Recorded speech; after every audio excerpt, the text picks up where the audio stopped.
these are the elite trios, right? Everyone is very transparent with one another. It's no secret. There's not going to be really a single free drop spot, so we're going to see teams ultimately end up clashing with one another, whether they like it or not. Even this right here, this Spire split right now is a great one for Nick Mercs, Nate Hill, and Cypher PK to have early on. Sweaty Sands, the home for Bizzle, Booga, and Clicks here. Another great drop spot. This was Sparebow, Felix, and Pose's drop yesterday, and it seems like they backed off. They have to disengage slightly just for a minute. All these makeshift weapons are upgraded in his inventory, but it's just green, so it won't pack the biggest punch. The crazy thing about this is that this is how the fight looks every single time we see Bully take the fight here. It's never quick. It's never, you know, over in a couple moments. It's always extended. It's always drawn out. It's always taken into the storm line. It's because they know they can take their time due to the stacks that are there. So if you're wondering, man, what are these guys doing? Why are they storm fighting? This is one of the few viable spots you can actually take a long storm fight because of all the campfires on the way out, the orchard for the natural apples, and of course the tons of floor loot that is here. So that with the mobility, this is how we end up seeing this drop play out pretty consistently all the time. Yeah, this is going to be one of the most important fights to watch, which is why we're sticking with it. Because whoever ends up winning this here first could end up dictating the momentum for the rest. So they leave it up to him to close the deal here. That's one down. All they need is the last two as they now are pushing on in. It seems like Bully's team is the one on top, but anything can still happen as they are a party that is absolutely lit up. There goes the tag. Bully's not going to be able to recover. He's going to go down with the bandages. There it is. So now evens the playing field, 2v2, but they still need the thirst here. Yeah, Lazo's taken out right now. I think he's the one who also took out Bully, so no one's getting a siphon on Scrub's side of things. They're chasing him down. They've done damage, so the next siphon will come through, but the zone's not even closed yet. That's how far these guys are from the safe storm. This is just a message they're sending here. They're not really looking for points in game one. You got to remember there's also other tournaments coming down the line as well, right? So definitely some kind of battle for respect on the POI. Yes, you see that. Another battle for respect here is Faxity going toe-to-toe with Wavy, Jacob, and Reet here. You can see as the fly-in comes through, money trees perfect for the shade here as players collectively have over 12 million in career earnings because, hey, when you have the big booga and everything in between, you know you're going to have that big prizing on the line there too. Also, in a very peculiar situation, right? They have to equally get across and they have no mobility, so they're not as lucky as Reet and company that were out. Yeah, actually in the reboot off, there's no shot. I think that this signifies, this reboot van, that we're done watching one genre of the game. We're over the drama, over a little bit of the action and the horror of, you know, Chaotic being on Def's door right there. I'm not even sure if it's worth the pickup here at this point, as 10 seconds gonna go ahead and tick on over. We'll see if he ends up doing it. It's gonna... Okay, he's gonna go for it. So last couple ticks there. If the surge turns on before that, though, it's all over. Here's Wavy Jacob hitting the dance move onto Chap. Ooh, the disrespect. I'm showing us a little bit of what's going on outside of the storm line here. And even this, they are below the surge. Okay, they're just barely above it, but that's because the lobby is doing things too. So they're definitely not safe at all. Think about that for a second. This fight that's been going on for this long, and you have teams barely on the lining. So it shows that being contested is not the wave. Getting to a spot where you can get active, right? Find your true tags is the way to play it. But Jacob on top, man.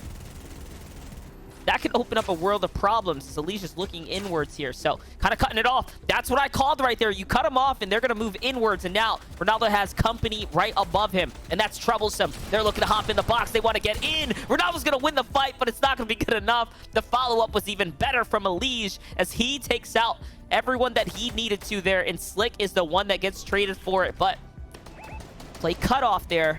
And yes, now they're in the pinch. So look, they're firing from right behind. That's a quick just brain play right there to cut them off, stay ahead of the game, now forcing the focus in right here. Slack's moving in for the kill, and yes, he's going to find the elimination here. That's a wrap-up for him. Only 100 above the surge, so they have to continue to fight here. Still looking for a nice big pickup, and just look at the loadout as well in terms of Acorn. Man, these guys are all mega stacked monster. You're talking about blue pumps being so important for the pros to have in games. They got blues, purples, minimum right now. Full shields activated as well. Max harpoon slots available. Max refreshed off that. That's still, though, you know, Sented's inventory is the only one that can maybe give a little bit of merit to. They might have the penthouse suite right now, but they're still the ones kind of operating with poverty. You know, kind of imposters for their position because, like, just 30 AR and edgy, one inventory slot down. I'm only seeing a max of green pumps. Everyone else we're watching right now has upgraded loadouts, are in the circle as well. Their mats are even better too. We're watching Paru, Gonzo, and Iamzo always playing this second height spot so well all throughout the tournament. They're in their home turf. Gameplay. He does not let any distractions hold him back. So we're looking at a team that is so methodical in the play style. Oh, definitely. I want to see possibly even Jack's trio end up fighting Hen. We'll see who the ultimate champion is as well inside this game. Got to remember Hen coming through with that first place slot, the big success from EU in the FNCS. We'll see what ends up happening here right now. Completely natural low ground, no mountains to hide behind, nowhere you can really park your insecurities. Right here towards the box will force Cloudy, Rokane, and Suscript to change layers. These guys always have trouble when they have to adapt. Hopefully they can find their way through this time. The zone's not going too far. Maybe he claps back. No one's really gone down yet but Rokane.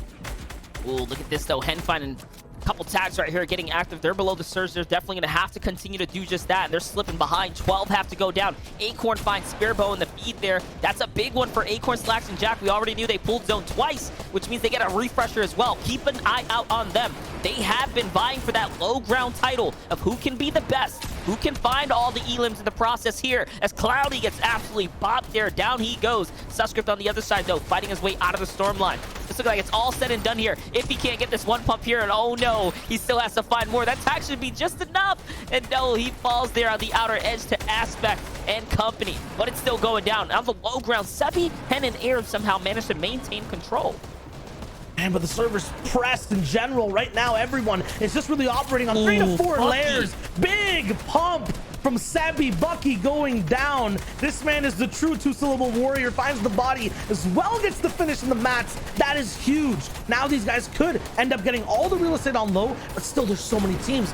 Fishy right up front. Edgy all the way up top has the Peppers. Got a little bit of AR as well to operate with, but these guys look like they're running out of steam. Down below, Teo, Champ, they're looking low on HP. Paul Garnzo might be looking for the retake as well. Hen is the furthest in the zone though with Arab, and that's a full trio alive. They could actually clinch this out in just a little second. And Paru's coming up for high ground. We have a high ground fight here, caught right in the middle of the action, red-handed, and it's Edgy who's gonna go ahead and win this one over. He's going up against Iamzo and Paru, but it's gonna cost him a lot of material there. The big lead that they had, which might have looked like a free high ground, no, they got bested by Gonzo and his trio, so they actually win it over. Senti gets taken out as well. I have to assume that that's a refresher for high ground. Gonzo really showing up. That's a team from the open ladders, guys, that have crawled their way through the practice server track all the way on up. That is so impressive.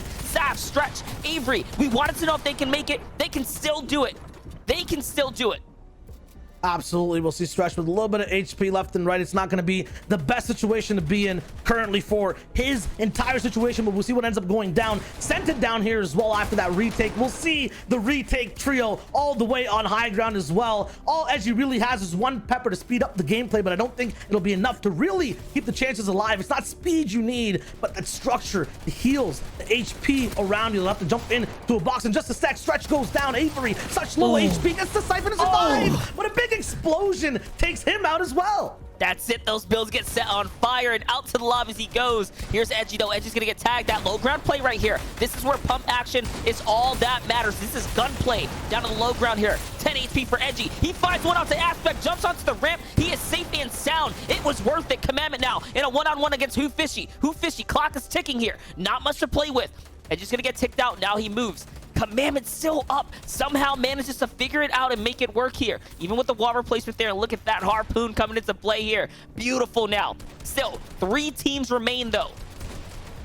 There's an umbrella of shots all the way around. It's not going to be possible for this man to find any type of defense. 2 teammates, though, going down. It's to the storm, so the siphon will be there. Paru comes down, takes the second one, too. Commandment has to edit here. Which one will it be? The window option is not enough, and the pain gets shut. Paru, though, can't find the next elim. Gonzo's up top with the cabbages. He's got the heal off. He's gonna find Snake though. This is a one-on-one situation here. Both are running. Who's got the health advantage? And Snake barely walks away with it there. Not sure what he had for heals, but it had to be exceptional. The first as well after that game, #1, except Snake and Voil. Snake ending up alive the longest all the way to the very end. 7 eliminations, winning the entire tournament so far just by 1 point. Yeah, in those first couple zones, man, talk about just ridiculous. These ranked number 9 after game 1. Chimp, Teo, and Tabne off to a strong start alongside the FNCS champions of Acorn, Slacks, and Jack there in top 10.